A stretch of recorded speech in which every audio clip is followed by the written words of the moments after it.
লক্ষ এমনি মানুষের চেয়ে 100 মানুষ স্কিল্ড, এটা আপনি টিকবেনই না কোনোদিন। আচ্ছা, এখানে এরকম 10টা লোক যে সিএনএন এ গিয়ে দুর্দান্ত ভাষায় অথবা আল জাজিরায় সেই ইংলিশে ট্যাকেল করবে, অন্যদের জবান দিবে, আরবিতে দিবে, দুর্দান্ত বাংলা বলবে, এই ফ্রেমিং গুলো বোঝে, ফ্রেমিং ধরা বোঝে। তো আপনি আপনি কার সাথে ফাইট করতেছেন? ফ্যাক্ট ইজ, আমাদের বাংলাদেশের দেশপ্রেমিক মানুষেরা তাদের এনিমিকেই চেনে না। ভাই, মাঠে নামার প্রথম কাজ হলো শত্রু সম্বন্ধে সঠিক জ্ঞান জানা। আপনি তো আপনার শত্রুর স্টাডি করতে জানলেন না। আপনার শত্রু কে, তার পলিসি কি, সে কিভাবে এই পর্যন্ত আসলো। এখানে 90% মানুষ শুধু হাই হুতাশ করে উইথ 9% পাওয়ার, আর যারা 9% কম তাদের স্টেক 90%। এই যে ভাই বললো আমরা ব্র্যাকের বিরুদ্ধে বলি, আমরা প্রথম আলোর বিরুদ্ধে বলি, পারলে তাদের সাথে নেগোশিয়েট করবার কাছাকাছি সমান না এইরকম 10 জন লোক খুঁজে দেখান না। যখন ফ্যাসিবাদ পালালো, মানে ফ্যাসিবাদের আইকন পালালো, বাংলাদেশের প্রত্যেকটা বিশ্ববিদ্যালয়ে ভিসি, প্রভিসি, রেজিস্ট্রার, ট্রেজারার এইগুলো নিয়োগ হবে।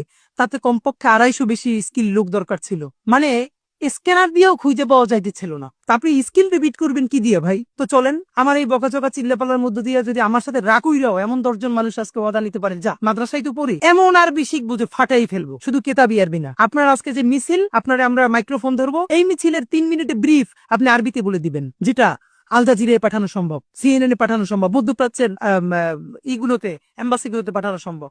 বাংলাটাই করেন না, দুর্দান্ত মানে আমাদের কিছু ভাই টুকটাক ছবি তুলে আমাদের প্রোগ্রামে, ভাই জীবন দিয়ে দেবো, লাগলে কিছু বলবেন, আপনাদের থ্রেট করছে। আমি কিছু একটা কাম করো, জীবন দেওয়ার কাম নাই, তুমি তো মোটামুটি ছবি তুলতে আগ্রহী, তুমি একটা ফটোগ্রাফি কোর্সে ভর্তি করে দেই না। ভাই এটা পারবে মানে জীবন দিতে পারবে, ফটোগ্রাফি শিখতে পারবে না। আমাদের দরকার ভিডিওগ্রাফার। ওই তোমার একটা কাজ করি, আমি 5,000 টাকা দিয়ে ভর্তি করি, আমাদের তো লোক নাই, দেখো না, তুমি একটা কোর্স করো। তখন 10টা এক্সকিউজ। সে জীবন দিতে চায় কিন্তু সে ভিডিওগ্রাফি শিখবে না। ভাই যে ফটোগ্রাফি পারে সে বাংলাদেশের 10টা ফটোগ্রাফারের একটা ফটোগ্রাফার হবে ভাই। মানে সে সব একটু একটু করবে, কোনোটার উস্তাদ হবে না। তা আপনি যার সাথে ফাইট দিতেছেন সে তো ওই লাইনের বাংলাদেশে 10 জনের একজন উস্তাদ। এখন তো মাল্টি ট্যালেন্টেড হওয়ার দিন নাই, এখন তো স্পেশালাইজেশনের যুগ। আপনি বাংলায় ফাটাই ফেলবেন, ইংলিশ, আরবি, যে ছবি তুলবে বাংলাদেশের সেরা ছবি, ভিডিওগ্রাফি।